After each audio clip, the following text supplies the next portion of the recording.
we all have our own filing cabinet. So let's just talk about this for a moment, because the filing cabinet, or hard drive if you're younger than me, whatever you want to call this, is the little thing that's in your head that records everything. Okay? It records everything. In fact, everything that you ever do through your perception is recorded. Okay? So if you think of your mind for a moment, what we've got here, if this circle represents your conscious mind, okay, that's your filter. Okay, your filter is your conscious mind, and in your conscious mind you can filter in 7 to 9 things at once, and we've talked about this before. 7 average for a male, 9 average for a female. Apologies gents, but that's just the way it is. On average, the male brain can focus on 7 things at once. The female brain on average can focus on 9, okay? On average every 7 seconds that is happening as well, okay? All of that stuff is bombarding your brain, and your conscious mind filters in what it wants. Okay, and that filters in if you've got 20 things trying to go in. Like at the moment, you will have me, you will have your screen, you'll also have the lighting in the room, the temperature, all that type of stuff that you weren't focused on before, but you are now because we just talked about it. All of this is bombarding your brain, and it's trying to get into your filing cabinet. Your brain won't let it all in to your filing cabinet, otherwise you go a bit doolally because you couldn't cope with all the input. So what it lets through is it lets through, on average, 7 to 9 things. Okay, your conscious mind, it's your filter. That's what it is. So if you weren't a minute ago thinking about having a cup of coffee, you might be now, because we're talking about having a cup of coffee. And somebody mentioned my Starbucks cup earlier. Maybe that meant, oh, do you know what? I need a cup of coffee. I haven't had one this morning, or whatever it may be. So focus can change very quickly. From that filtered information, you have your subconscious mind. And in your subconscious mind, you have, excuse my drawing, your filing cabinet that goes in there, right? Or hard drive if you're young, it doesn't really matter. Hard drive, filing cabinet, in my head it's a filing cabinet. And everything that goes into your filing cabinet has come through your filter, which means it's your perception.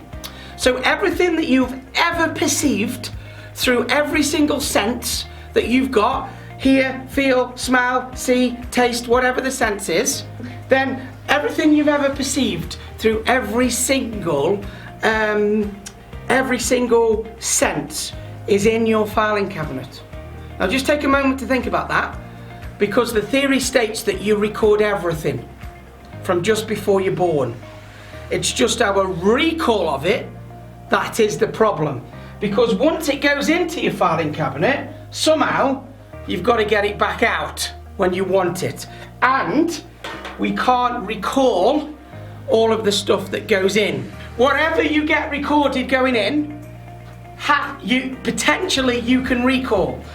However, if we don't tell ourselves we can recall it, we can't recall it.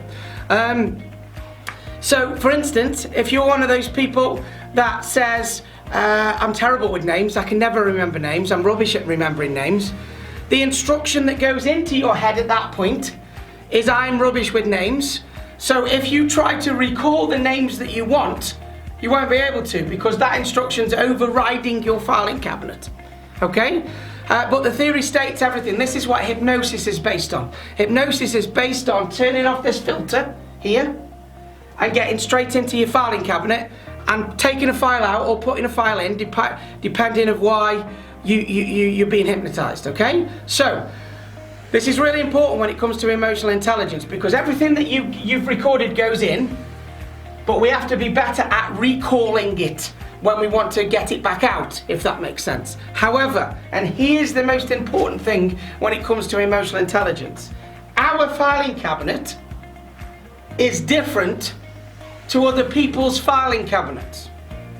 So our filing cabinet is our perception of the world, and other people's filing cabinets is their perception of the world, which is why we don't always see the same thing.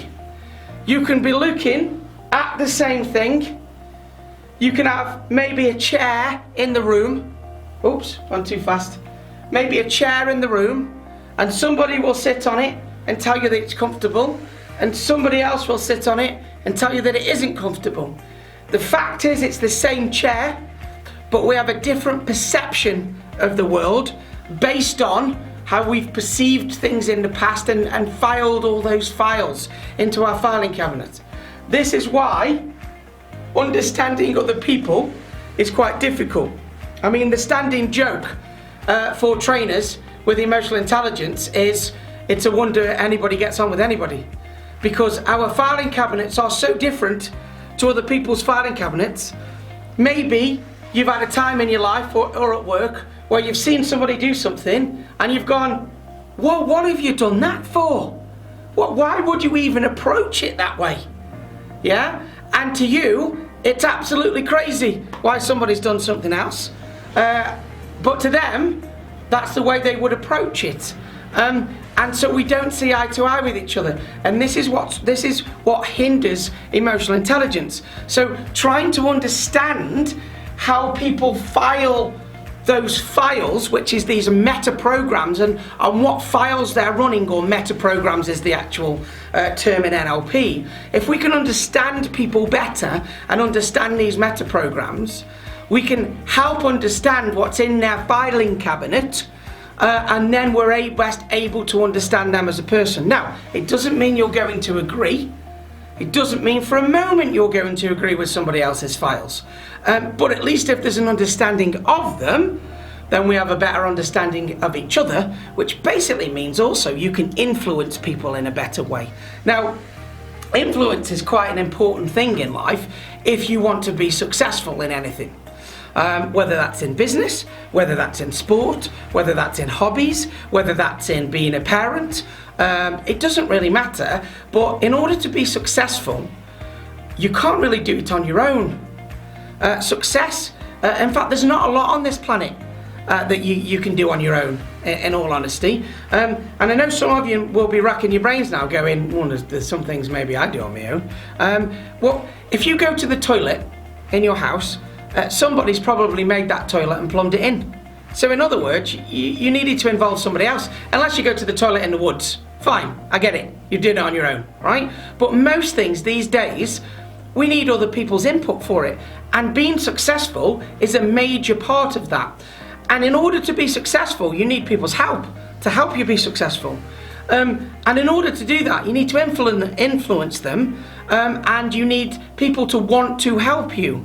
And if people understand your files and you understand other people's files, they are more likely to help you. Or you can influence them. And just bear in mind there's a big difference between influence and manipulation.